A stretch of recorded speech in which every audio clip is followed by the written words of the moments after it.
So I started rowing the spring of my freshman year of high school. I originally got interested in it as just like an off-season thing. I was originally a soccer player and a swimmer.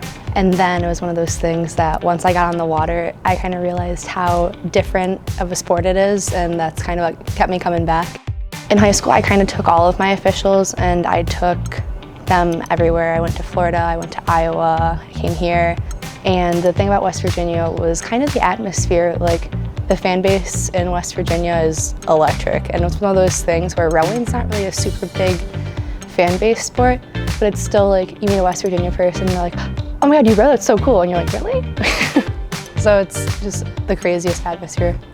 I think the coaches here is like one of the key reasons I chose it. I tell people all the time, it's like having parents away from parents. When big things happen in my life, like obviously I want to call my parents and tell them, but then I want to tell Jimmy and Tina and Mikey just as much.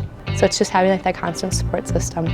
So I would say my main role, especially being the 5th year, everybody calls me grandma or Mima. So I'd say I really back into the grandma role, and people come to me for advice a lot. I've been here a long time. So just kind of being that person to get advice from, and that person to give a laugh in the locker room.